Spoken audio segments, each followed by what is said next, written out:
একটা খবরের প্রতি দৃষ্টি আকর্ষণ করছি। হঠাৎ বন্ধ হয়ে গেল যশোর আইটি পার্ক রিসোর্ট। কেন বন্ধ হয়ে গেল?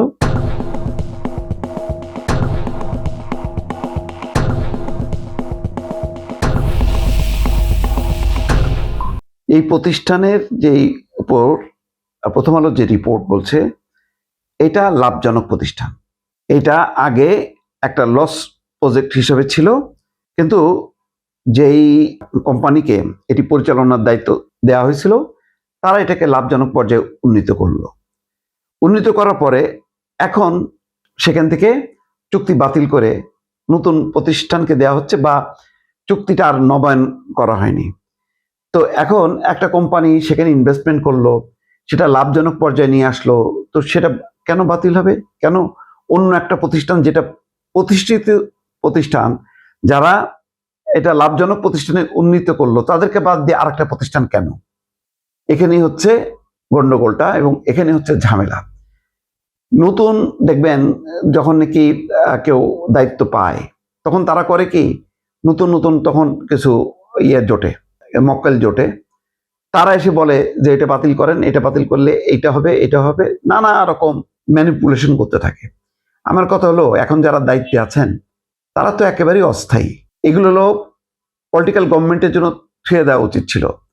এই চুক্তি নবায়ন করা, বাতিল করা, এগুলি করা উচিতই হয়নি। আর রাজনৈতিক দৃষ্টিভঙ্গিতে দেখা কোনোভাবেই উচিত না। বিগত সরকার আমলে চুক্তি যদি হয়ে থাকে, সেই চুক্তির কারণে যদি প্রতিষ্ঠান লস করতে থাকে এবং সেই চুক্তিটা যদি বৈষম্যমূলক হয়, ভারসাম্যহীন হয়, তাহলে সেটাকে পুনর্বিবেচনা করা যেতে পারে। কিন্তু যেই প্রতিষ্ঠানটাকে যারা লাভজনক করলো সেই কোম্পানিকে বাতিল করে নতুন কোম্পানিকে ঢুকানোর মধ্য দিয়ে একটা ব্যবসায়ী কিন্তু দুরভিসন্ধি থাকতে পারে।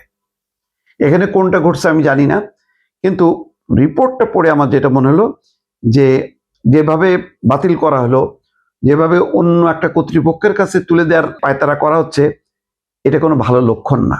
এর ফলে হবে কি, যারা বিদেশি কোম্পানি হোক বা দেশি কোম্পানি হোক, তারা নিরুৎসাহিত হবে।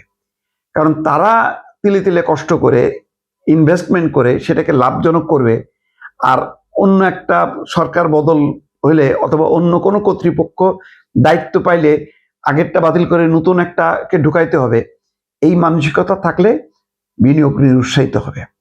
এবং এইটা কোনোভাবেই আমি বলবো যে এটা উচিত না। আমি নিজেও এই প্রতিষ্ঠানে গেছি থাকতে, না আমি দেখতে, আমার কাছে মনে হয়েছে যে 3 তারকা মানের যশোরের স্ট্যান্ডার্ডে খুবই চমৎকার একটা প্রতিষ্ঠান, যেখানে ওই অঞ্চলে যারা বিদেশিরা যায়, বিভিন্ন এনজিও বা অন্যান্য প্রতিষ্ঠানের বা ভারত থেকে যারা যে বিদেশিরা আসে, তারা খুব নিরাপদ বোধ করে এই প্রতিষ্ঠানে থাকতে। এর মান সেই পর্যায়ে উন্নীত হয়েছে। সেই রকম একটা, তাদেরকে উৎসাহিত না করে তাদেরকে বাতিল করা কেন, তাদেরকে বের করে দেয়া কেন? এটা কোন ধরনের নীতি মধ্যে পড়ে?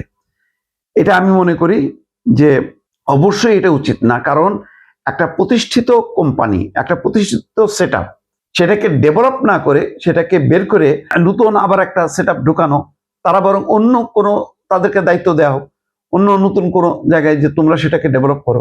এটা তো তারা ডেভেলপ করছে, এটা লাভজনক প্রতিষ্ঠান, রিপোর্টই বলতেছে। তাহলে এই আচরণটা কেন?